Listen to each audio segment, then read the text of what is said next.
بسم اللہ الرحمن الرحیم۔ السلام علیکم ورحمۃ اللہ وبرکاتہ۔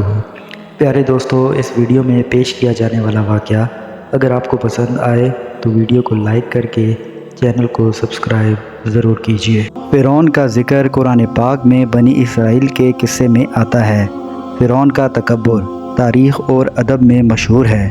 حضرت موسیٰ علیہ السلام نے جب فرعون کو اپنی رسالت کی نشانیاں دکھائیں تو اس نے ماننے سے انکار کیا۔ جب بنی اسرائیل کو اللہ تعالیٰ نے آزاد کیا اور جزیرہ نما سینا کی طرف لے گئے تو فرعون بالآخر پانی میں ڈوب کر مر گیا۔ اس کا گناہ یہ تھا کہ اس نے اپنے آپ کو خدا کے برابر سمجھا، جس کے نتیجے میں اللہ تعالیٰ نے اس کو آنے والی نسلوں کے لیے مثال بنا دیا۔ قوم قبطو عمالیق سے جو شخص مصر کا بادشاہ بنا اس کو فرعون کہتے ہیں۔ حضرت موسیٰ علیہ السلام کے زمانے میں فرعون کا نام ولید بن مصعب بن ریان ہے۔ یہاں اسی کا ذکر ہوگا۔ اس کی عمر 400 برس سے زیادہ ہوئی۔ آل فرعون سے اس کے متبعین مراد ہے جمل وغیرہ۔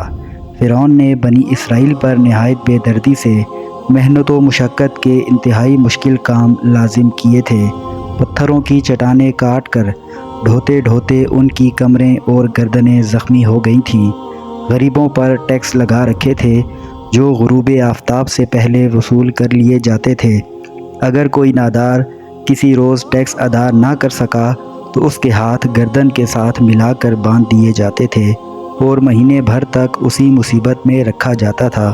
اس کے علاوہ بھی طرح طرح کی بے رحمانہ سختیاں کی جاتی تھیں۔ ایک رات فرعون نے خواب دیکھا کہ بیت المقدس کی طرف سے آگ آئی جس نے پورے مصر کو گھیر کر تمام قبطیوں کو جلا ڈالا، لیکن بنی اسرائیل کو کوئی ضرر نہ پہنچایا۔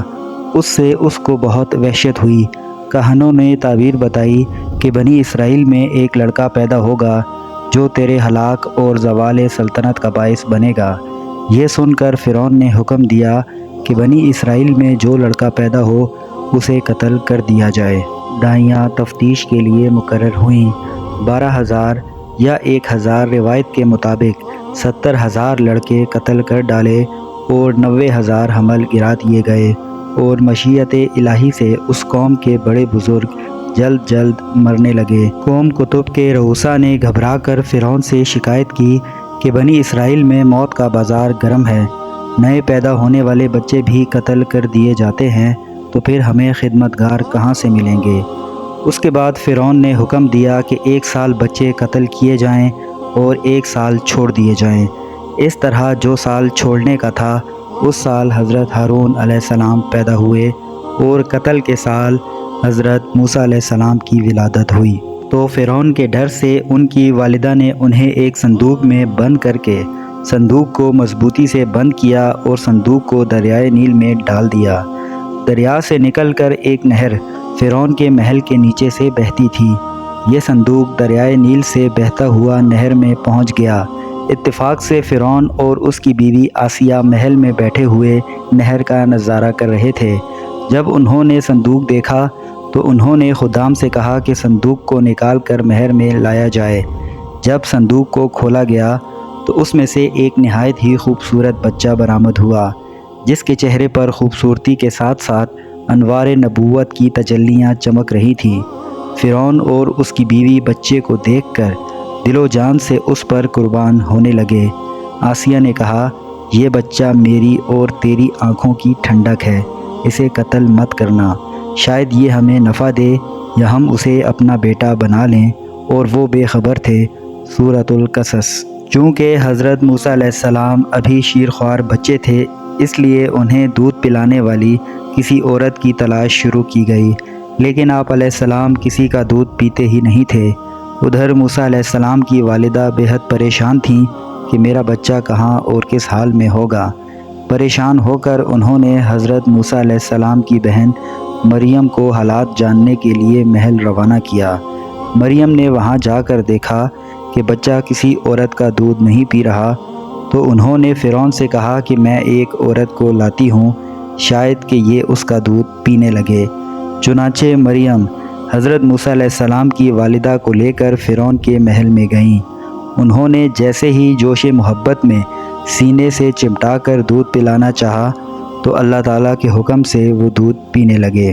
تو موسیٰ علیہ السلام کی والدہ کو ان کا بچھڑا ہوا لال مل گیا۔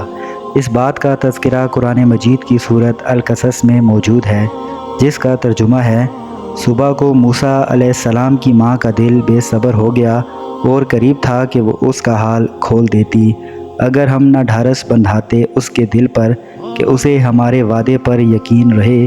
اور اس کی ماں نے اس کی بہن سے کہا کہ اس کے پیچھے چلی جا، تو وہ اسے دور سے دیکھتی رہی اور ان کو خبر نہ تھی، اور ہم نے پہلے ہی سب دائیاں اس پر حرام کر دی تھیں۔ تو بول، کیا میں تمہیں بتا دوں کہ ایسے گھر والے جو تمہارے اس بچے کو پال دیں جو اس کے خیر خواہ ہیں، تو ہم نے اسے اس کی ماں کی طرف پھیرا کہ ماں کی آنکھ ٹھنڈی ہو اور غم نہ کھائے اور جان لے کہ اللہ کا وعدہ سچا ہے، لیکن اکثر لوگ یہ نہیں جانتے۔ حضرت موسیٰ علیہ السلام کی والدہ کا نام یوحنس اور والد کا نام عمران ہے۔ حضرت موسیٰ علیہ السلام کی بہن کا نام مریم ہے، مگر یہاں یہ بات یاد رہے کہ یہ وہ مریم نہیں جو حضرت عیسیٰ علیہ السلام کی والدہ ہیں۔ حضرت عیسیٰ علیہ السلام کی والدہ مریم حضرت موسیٰ علیہ السلام کی بہن سے سینکڑوں برس بعد دنیا میں تشریف لائیں۔ پیارے دوستو، امید ہے یہ ویڈیو آپ کو پسند آئی ہوگی۔ اگر پسند آئی ہو تو ویڈیو کو لائک کرنے کے ساتھ ساتھ چینل کو سبسکرائب ضرور کیجیے۔ شکریہ۔